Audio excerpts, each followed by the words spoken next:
السلام علیکم اسٹوڈنٹس کھیلوں کی افادیت کے چیپٹر میں سے آج کا ہمارا ٹاپک ہے کہ کھیل کسے کہتے ہیں۔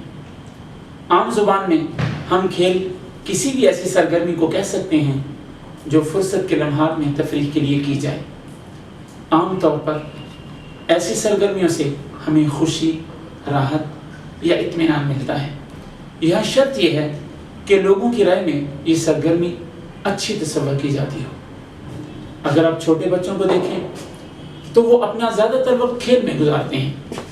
جو کچھ وہ کھیل کے دوران کرتے ہیں وہ عموماً انہیں سکھانا نہیں پڑتا، یعنی ہم کہہ سکتے ہیں کہ کھیل ایک فطری عمل ہے۔ بچوں کی نشوونما میں کھیل کود انتہائی ضروری ہے۔ اس سے بچوں کی ذہنی، جسمانی، اخلاقی اور جذباتی نشوونما ہوتی ہے۔ ذرا 1 منٹ کے لیے رکیے اور سوچئے کہ کھیلوں کے کیا کیا فائدے ہو سکتے ہیں۔ آپ کھیلوں کے کتنے فائدے گن سکتے ہیں؟ مجھے یقین ہے کہ کھیلوں کے فائدے آپ کی سوچ سے کہیں زیادہ ہیں۔ ایک اور سوال کا جواب دیجئے، آپ کے خیال میں دماغ کا اصل مقصد کیا ہے؟ دماغ پر تھوڑا سا زور ڈالیے۔ کیا اس کا کام میتھ کے سوال حل کرنا ہے؟ کیا اس کا کام نمبر، فارمولے اور کوڈ یاد رکھنا ہے؟ کیا اس کا کام سوچنا ہے یا اس کا کام مسائل حل کرنا ہے؟ اگر میں کہوں کہ دماغ کا اصل مقصد جسم کی حرکات کو کنٹرول کرنا ہے تو آپ کو عجب لگے گا، لیکن 1 منٹ کے لیے رکیے اور سوچئے آپ کے ارد گرد کتنے جاندار ایسے ہیں جو بغیر دماغ کی حرکت کرتے ہیں؟ کیا پودے یا کھمبیاں حرکت کر سکتے ہیں؟ سائنس نے یہ بات ثابت کی ہے کہ دماغ کا اصل مقصد حرکات کو کنٹرول کرنا ہے۔ صرف یہی نہیں، سائنس ہمیں یہ بھی بتاتی ہے کہ جسم کی حرکات سے آپ کا دماغ مضبوط ہوتا ہے۔ اگر آپ امتحان میں بہتر نمبر لینا چاہتے ہیں تو کھیل میں ضرور حصہ لیجیے، کیونکہ کھیل میں حرکت ہی کا تو دوسرا نام ہے۔ فقط ذوق پرواز ہے زندگی۔ انسانوں کو ہمیشہ ایک دوسرے کی ضرورت رہتی ہے۔ دوسروں سے مل جل کر کام کرنا ہماری ایک بنیادی ضرورت ہے۔ دوسروں کے ساتھ مل کر کام کرنے کو ٹیم اسپرٹ کہا جاتا ہے، اور ہمارے اندر ٹیم اسپرٹ پیدا کرنے کا سب سے بہترین طریقہ کھیل ہی تو ہے۔ کہا جاتا ہے کہ اتفاق میں برکت ہے۔ جیت کسی ایک کی جیت نہیں بلکہ سب کی جیت ہوتی ہے۔ جب تک آپس میں تعاون نہ ہو تب تک جیت ممکن نہیں ہوتی۔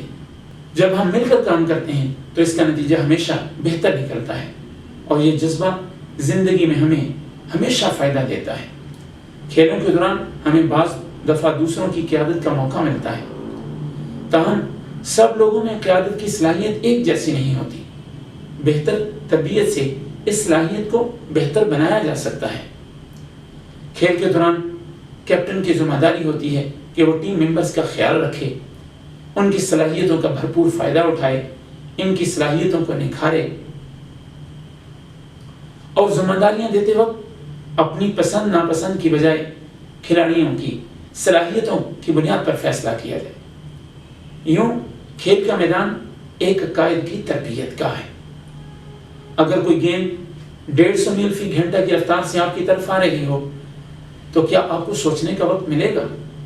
اگر آپ نے پلک جھپنے کی بھی دیر کر دی تو یقیناً آپ بولڈ ہو جائیں گے۔ جیسے ایک اچھے طالب علم کا حاضر دماغ ہونا ضروری ہے، ایسے ہی اچھے کھلاڑی کے لیے ہمیشہ مستعد اور حاضر دماغ رہنا ضروری ہے۔ کھیل آپ کی حاضر دماغی کا کڑا امتحان لیتے ہیں اور آپ کی دماغی صلاحیتوں کو نکھارتے ہیں۔ ہماری ہڈیوں اور مسلز کی یہ خاصیت ہے کہ ان کو جتنا استعمال کیا جائے یہ اتنی ہی مضبوط ہو جاتی ہیں۔ آپ نے ویٹ لفٹرز تو دیکھے ہی ہوں گے۔ کھیلنے سے آپ کے جسم کے اعضاء مضبوط ہوتے ہیں اور آپ کی نشوونما میں خاطر خواہ بہتری آتی ہے۔ آپ نے آج تک کتنے کھیلوں میں حصہ لیا ہے؟ کیا آپ نے کبھی باکسنگ کی ہے؟ کیا آپ نے کبھی سکواش کھیلی ہے؟ کیا پتہ آنے والے کل کے محمد علی کلے آپ ہی ہوں؟ کیا معلوم آپ کے اندر جان شیر اور جہانگیر خان جیسی صلاحیتیں چھپی ہوئی ہوں؟ کھیلوں میں حصہ لینے سے